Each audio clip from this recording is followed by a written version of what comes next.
Hello everyone, welcome to another video from Shomu's Biology. In this video, we are going to talk about the most important topics and subtopics from General Aptitude for CSIR NET Life Science. If you check CSIR NET General Aptitude paper, which is common for life sciences, chemical sciences, both carry similar type of same question paper. For physical science and math, there are separate general aptitude paper. But for the general aptitude of CSIR NET Life Science, there is no proper syllabus provided, but yes, we have a syllabus for you which you can follow for the preparation of CSIR NET Life Science General Aptitude, CSIR NET Life Science Paper 1. Okay, and I already made a video of how to prepare for CSIR NET Life Science Paper 1 or General Aptitude, but here are the topics that you need to focus while you prepare for the CSIR NET Life Science examination. So I'll take you to my screen and I'll share all the important topic list. Now there will be topic and there are subtopics under individual topics that you need to figure out.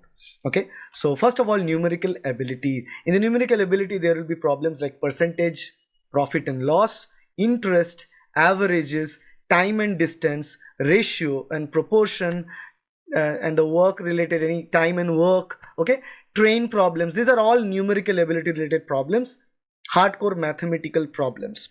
Then comes reasoning, that has a part of mathematical element to it. Okay, for example, analogies, similarities, differences, space visualizations, where they ask question regarding different shapes, and they tell you if they fold this and that way, then what will be the result, like this. Problem solving, analysis, visual memory, discrimination, observation, and relationship concepts. All these are important. The blood relationship and all these are reasoning, little bit of math based reasoning.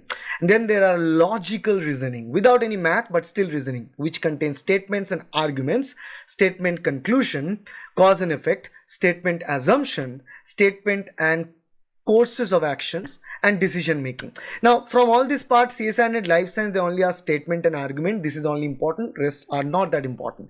Then data interpretation comes like tables, graphs, and data sufficiency. So they'll give you little questions and then tell you whether this data set provided in the question sufficiently can answer the question or not, like that. Graph, any kind of graph, be it a pie graph, pie chart, bar chart, or any kind of charts.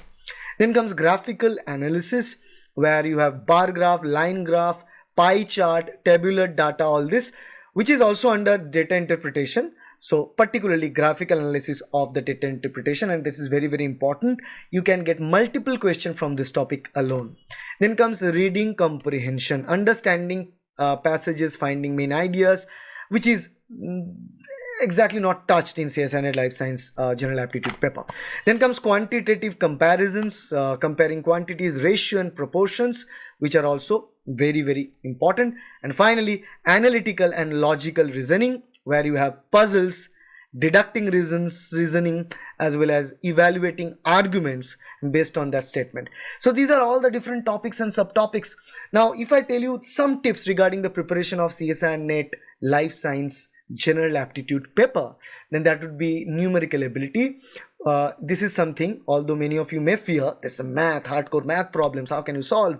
But do not fear, because percentage, profit loss, ratio, average, time distance, proportion, these problems are very, very easy problems, and the type of question they ask in CSIR NET examination is quite easy questions. So you can practice it at least a week. If you practice, you'll get very good marks from this. So do not leave this.